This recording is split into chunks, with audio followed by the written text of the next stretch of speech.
Good morning and welcome to the Core Connection. I'm Mira Rubin here with you on Enlightened World Network. And today's topic is life themes. You may have noticed that there are persistent and recurring themes that seem to shape your life or characterize your life in so many ways, and we're going to talk about that today and how we can identify and uproot them. And I think it'll be really interesting, but before we get started, let's take a minute or two to get present. Let's take a deep breath in through your nose and hold it.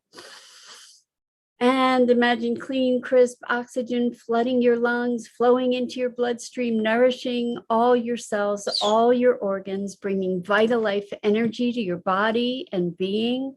And as you exhale any negativity, fatigue, tension, stress. And now let's take another deep breath in through your nose and hold it.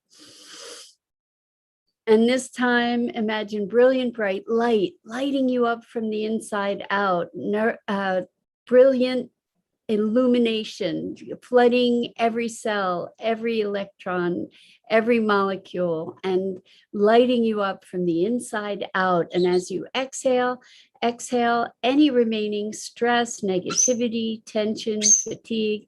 And now let's gently press our palms together and softly, softly, softly rub your fingers against your palms to feel that wonderful sensation, the tickling and tingling and deliciousness of that physical sensation and the wonder of being in these physical bodies to experience our life. So welcome, welcome, welcome. It's great to have you here and great to be here with you. Let's look at life themes. This conversation today comes from a revelation actually that I had during meditation this morning. And one of the things that I have noticed how this revelation came about is that when we experience physical sensation, if we presence ourselves to that sensation without judgment and without resistance, it often dissipates, and it also can carry a message for us and some information. And so I was tuning into my body and also recognizing that I had some agitation around a situation. And it was very interesting because I got to look at, with the body thing and this agitation thing, I got to look at what was underlying. We talked about this yesterday, how we can get clues to to issues when we look at where we get upset, if we dig into what's that upset about.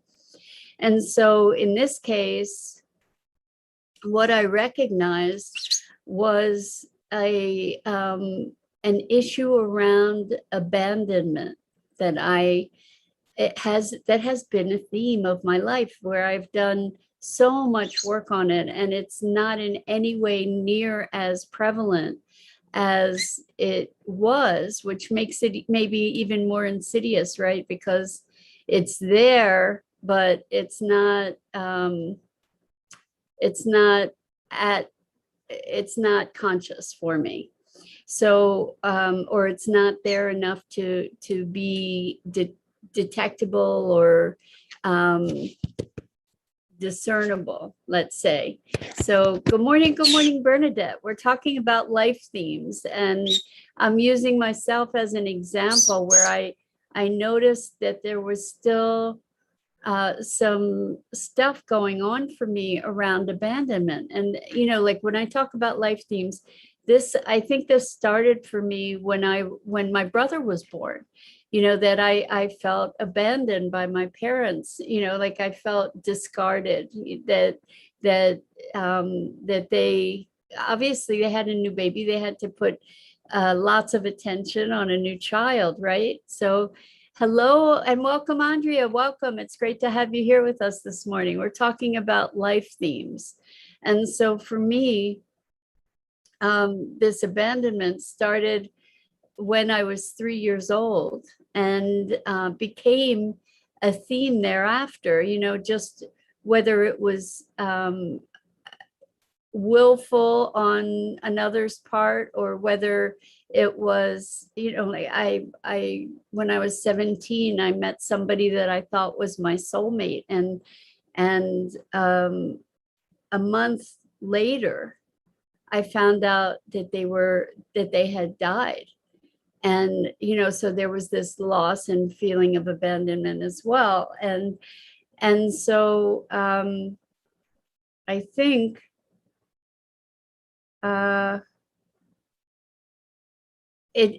what happened was, for me, it became, what I realized this morning is that it became an identity. It became a way of being that I wasn't even conscious of anymore.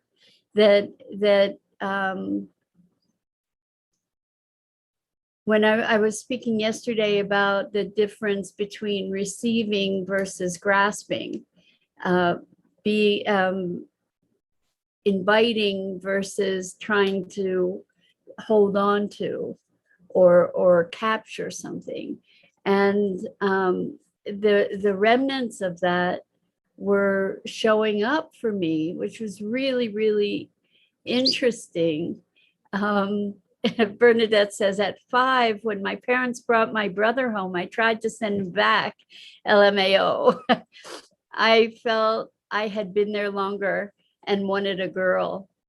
That's so funny, Bernadette. I think I don't know if I literally did, but I think I tried to kill my brother, like just to have him be gone, which is a horrific thing to say, right? What a horrible thing to say, but that's what was there. So this abandonment thing was something that I recognized this morning. And it's what I discovered is that, or what I had a revelation about, is that it existed in multiple dimensions, that it existed in physical manifestations. It existed in physical behaviors. It existed in emotional behaviors, energetic behaviors. It existed on all different planes. And that by releasing it on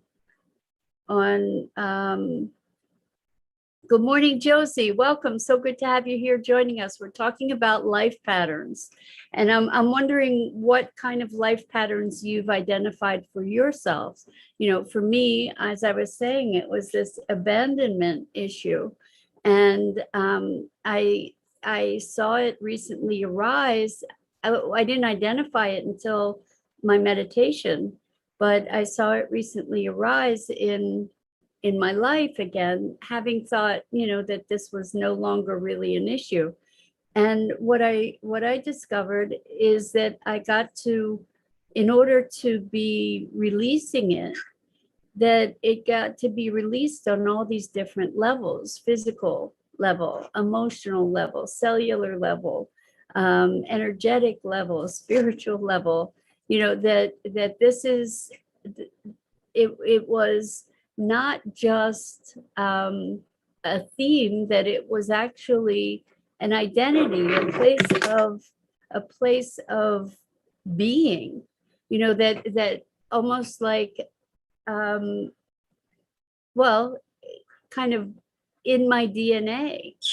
And Bernadette says, being a crown ward of the Children's Aid for many years as a child, it took me many adult years to overcome the abandonment issues. So I I don't know what a crown ward of the children's aid is. Does it mean that you were in the system? That's what you mean, I guess. And I believe, I'm sorry that that you had such a struggle. I can relate in terms of the abandonment issues, for sure. And I see you. The government owns you. Wow. So I'm wondering what you've done to be able to overcome the abandonment issues. I have been doing work around that, or had been doing work around that for years. And then it kind of fell off my radar. I guess, I thought that I had moved beyond it. And again, I had that revelation this morning in seeing that it had arisen again. And so what I did was I have this process that I do called core connection, and I was doing that process with myself. But what I realized is, and this was the revelation, this is for all of us to be able to clear these patterns, that it wasn't just an emotional pattern.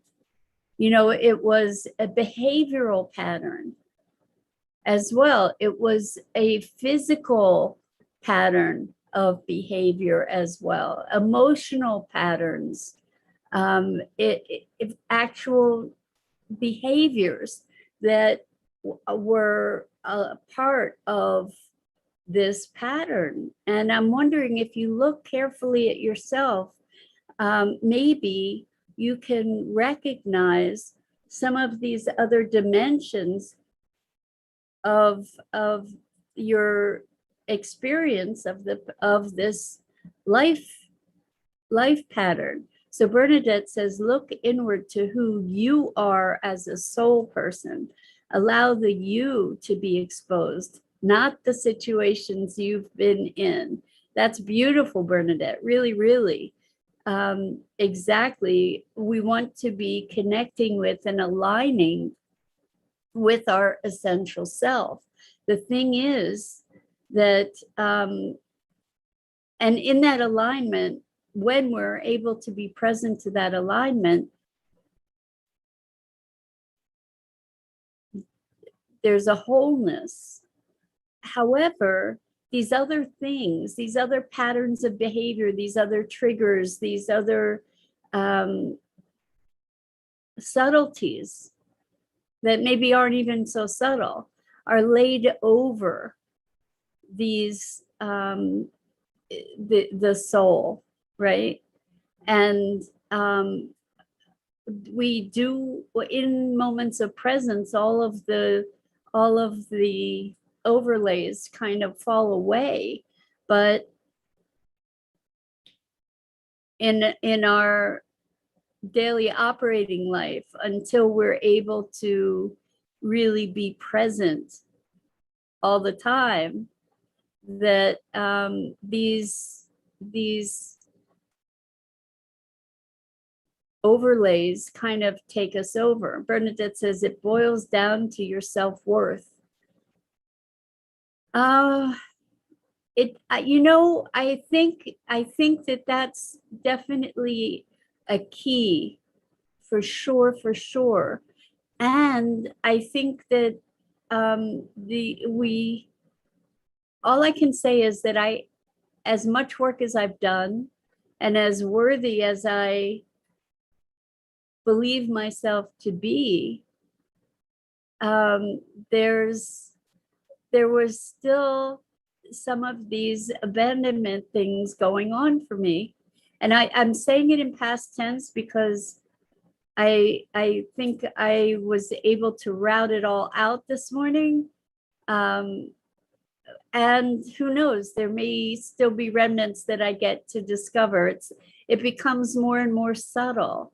And it, like, patterns of physical behaviors as well, like certain aches or pains can be related to that deep cellular pattern, right? It's just wild. So Bernadette says, I acknowledge what has happened, but I do not live there. I'm so grateful that that's the case for you, Bernadette. It's a reflection of where I've been and am no longer living there. That's awesome. And to be able to put things in the past, to be able to let go. And the thing is that what I noticed about this abandonment thing is that it was so deeply entrenched in me that I couldn't see it. I couldn't separate myself from it. And I guess it was an act of grace or readiness or something that I was able to recognize it this morning. You know, maybe a willingness to look ever more deeply. Deep wounds, Bernadette says. Yes. Well, and it goes beyond the wounds, because I could almost identify a wound as something separate from myself. But what I noticed was that this was my beingness, you know, that it was so deeply entrenched that it was my part, a big part, a bigger part than I realized of my way of being in the world. And kind of a foundational belief, you know, of Maggie's doing something. I hear things dropping, so I had to check. A kind of a fundamental belief.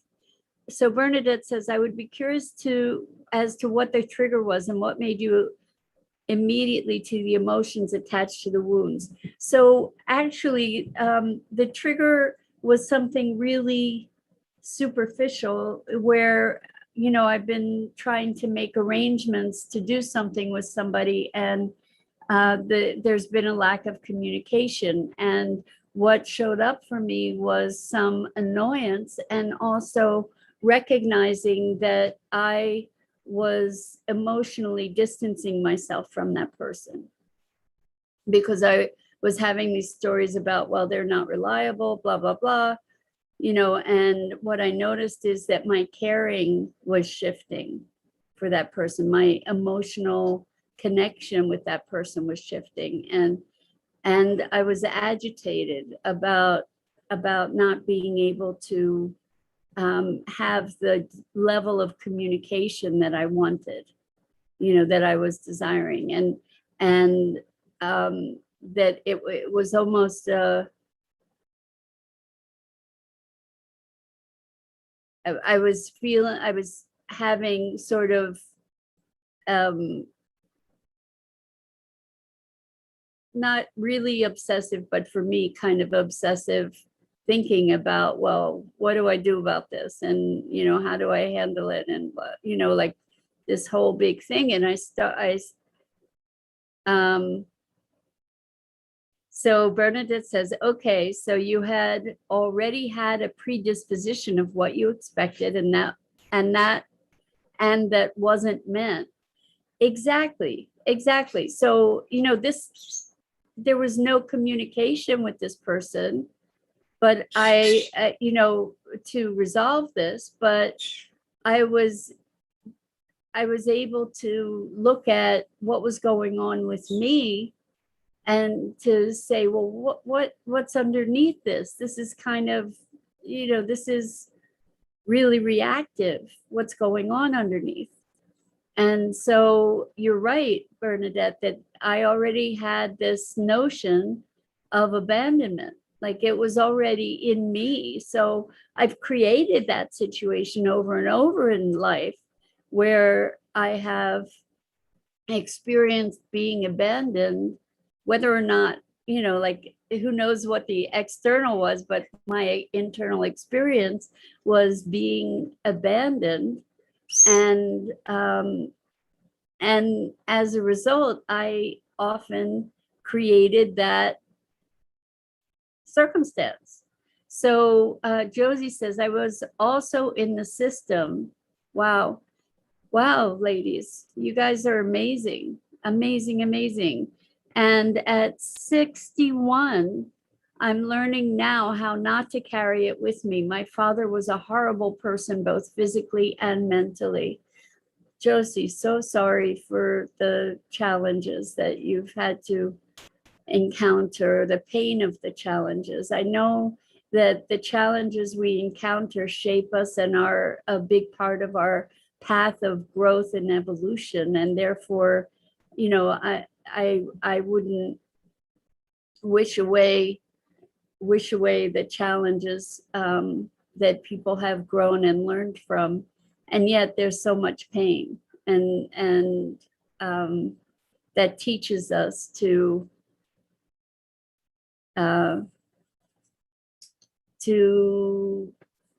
be even more of what we can be. Hopefully we are able to find ourselves out of and beyond that pain. So Bernadette says, I can so relate. It's horrible. And being 61 myself, I can say, I'm sorry you had to go through that. So, oh boy, you know what?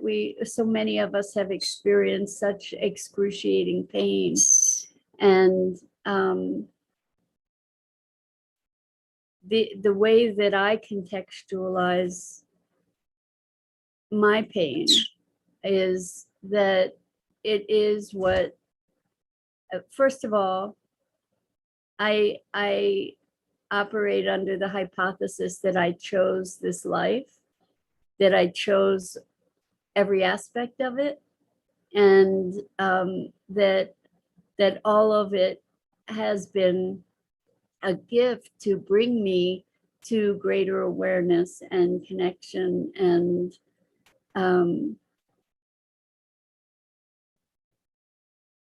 presence. So I don't know if that works for you or not. It sounds like you guys are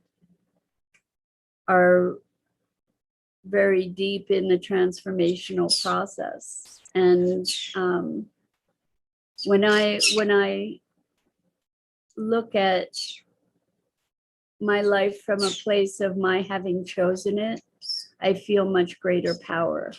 You know, if somebody told me that I had chosen it years ago before I had the awareness that I now have, I would have had some choice words for them for sure. But I think that we do have a capacity for transformation and freedom. And so Bernadette says it teaches us one or two things. One of two things. We remain a victim of our circumstances, or we become one with ourselves. Right, Bernadette, beautiful. It's we either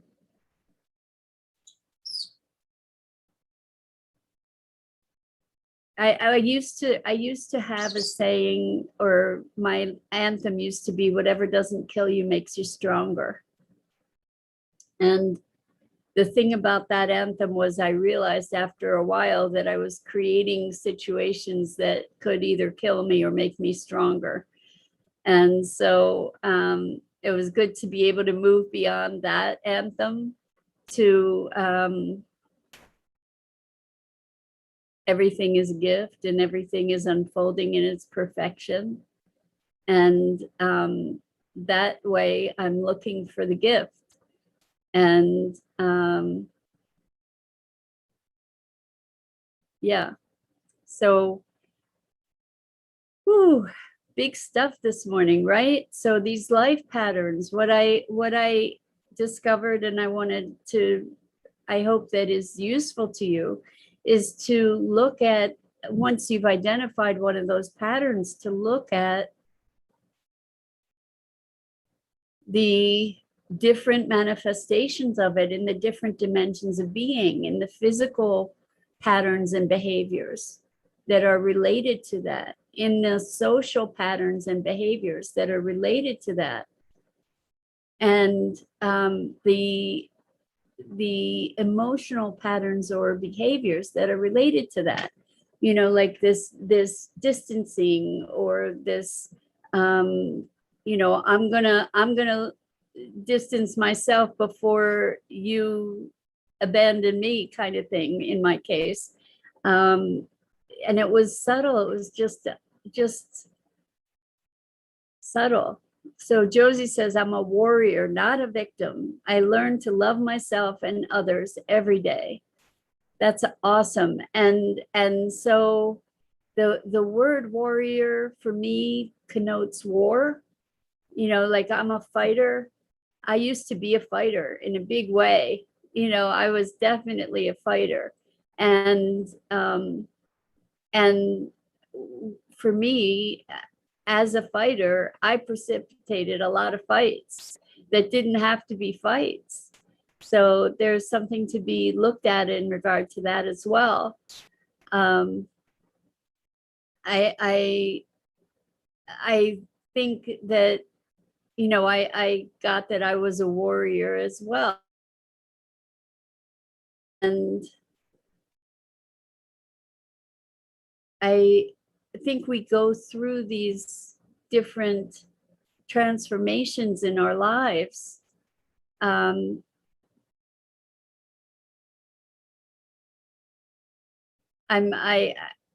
think that I'm inclined to say they're evolutionary changes, but I'm not so sure that it's always evolutionary. You know, maybe it isn't. But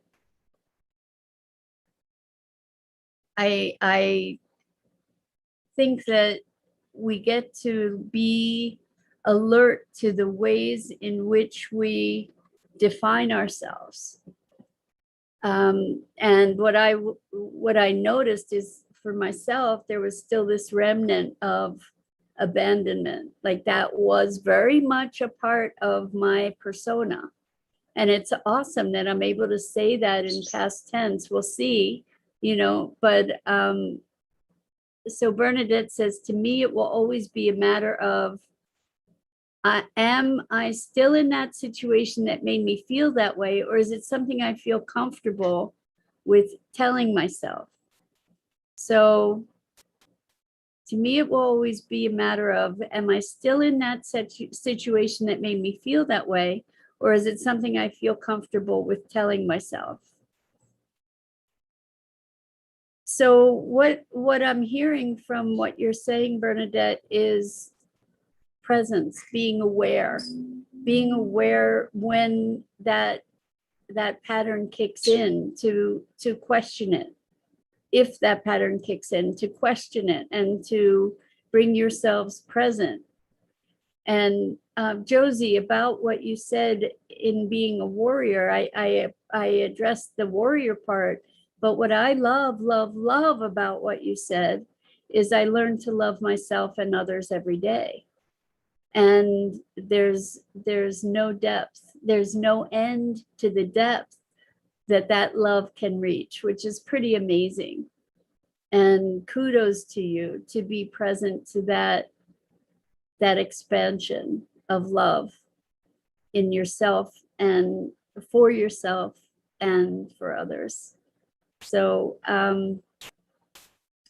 back to Bernadette, we do get to look at how we speak to ourselves, you know, and what our identities are, and what impact those identities have on us, what the implications are of those identities.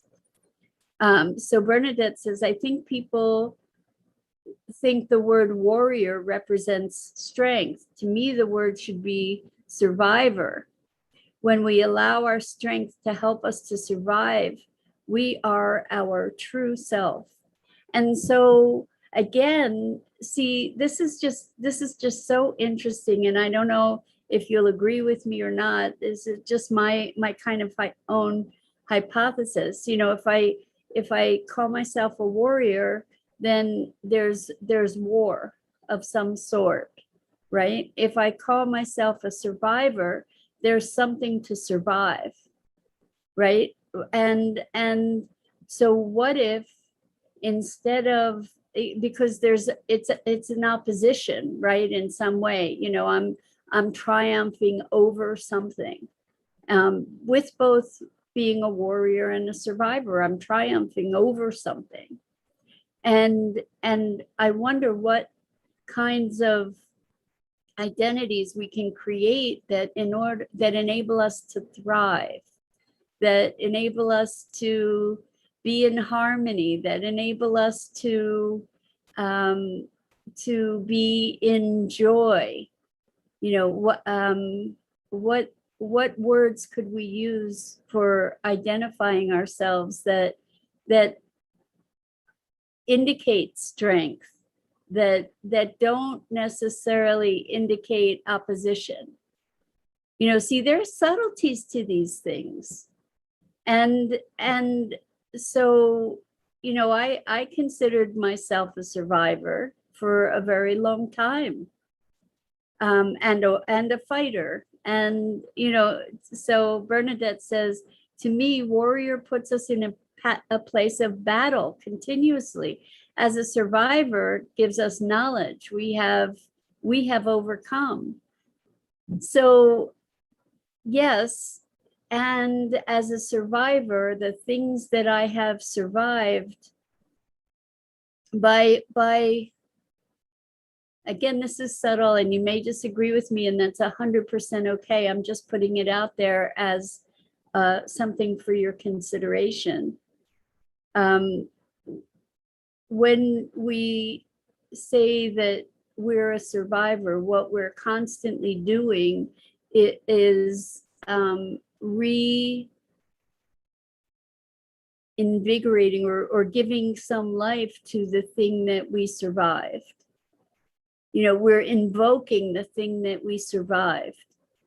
So whether it be cancer, whether it be abuse, whether it be assault, when we're a survivor, we are defining ourselves by that thing that we survived, and we are so much more, right? We are so much more. And I'm just putting it out there.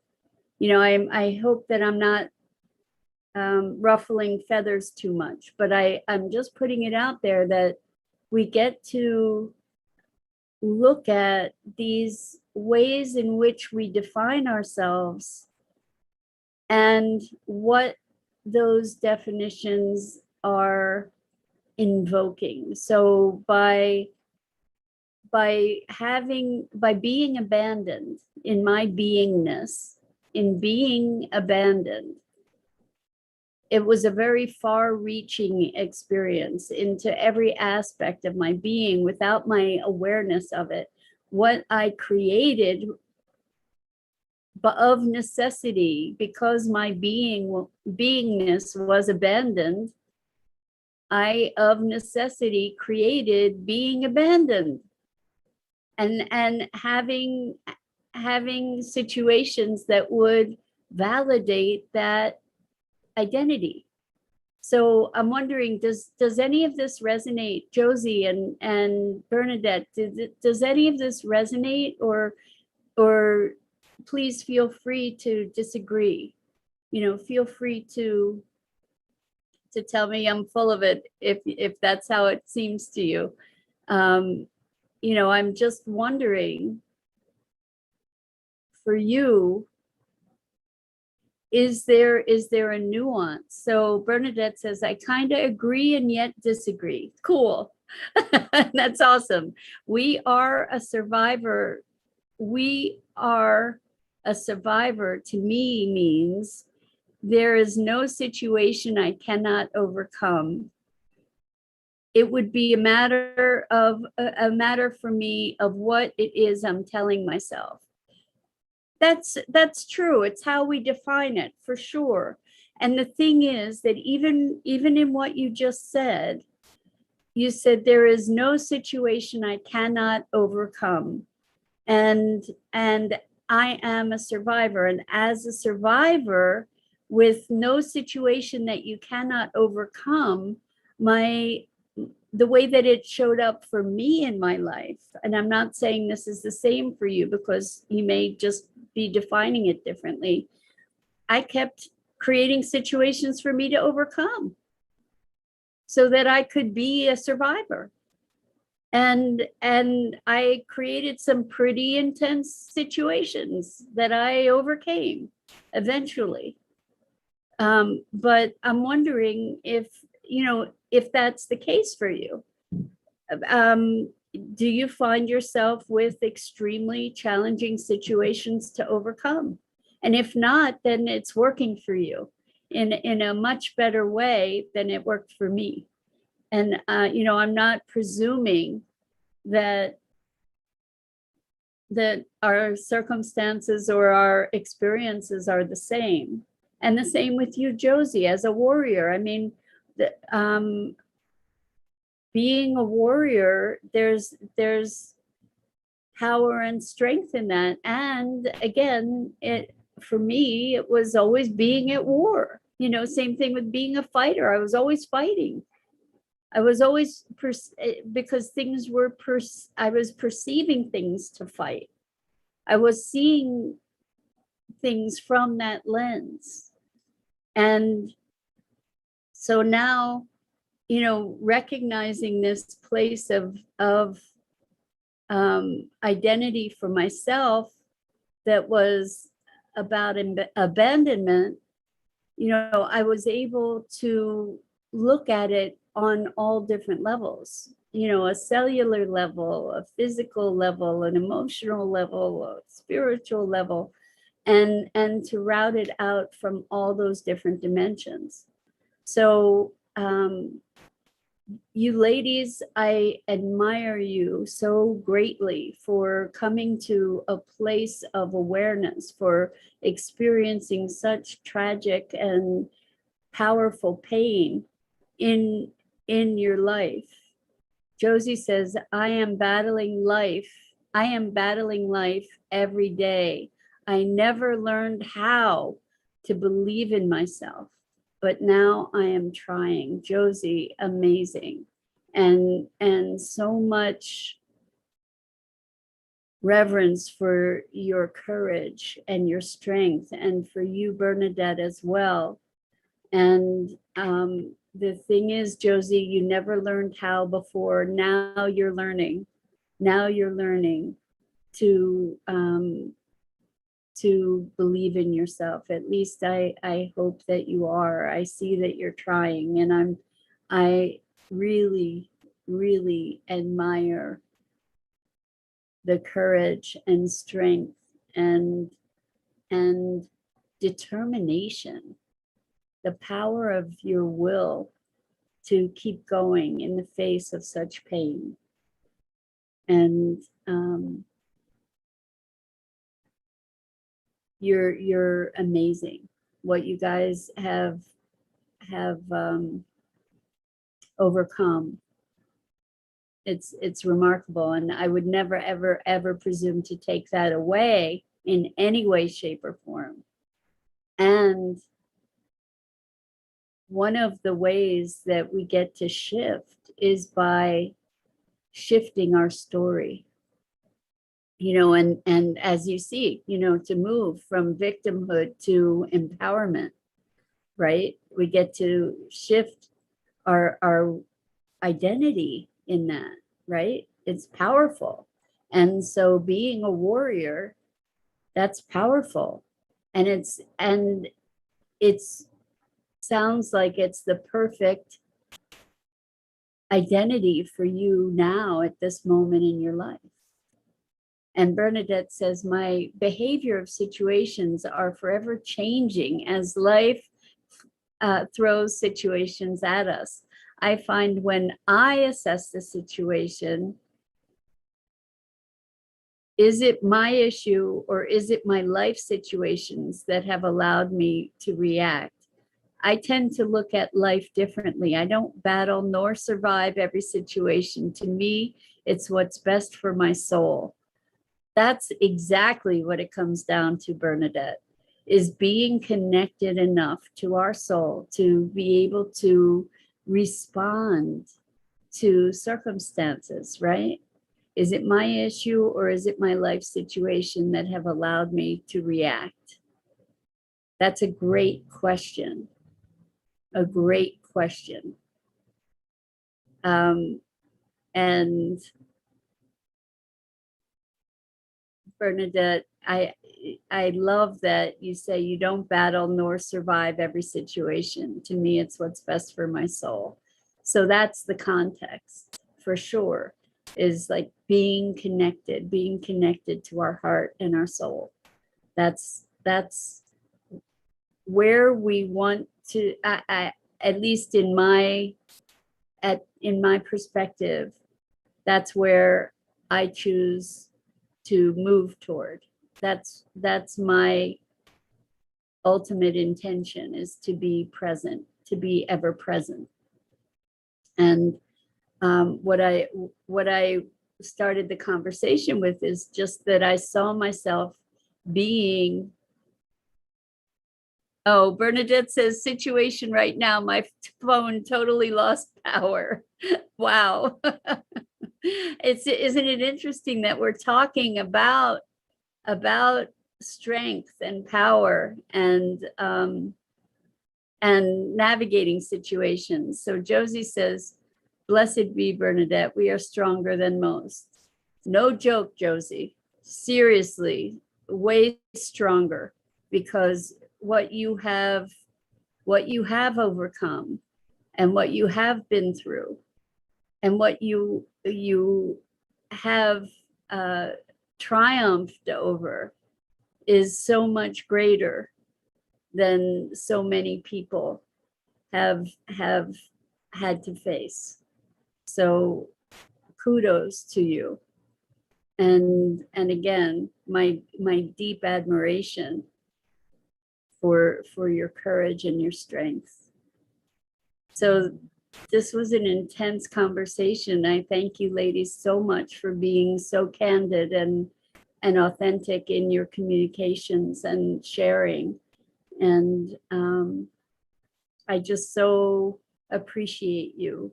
And I appreciate all of you who join us for these morning conversations, and your willingness to look inside and to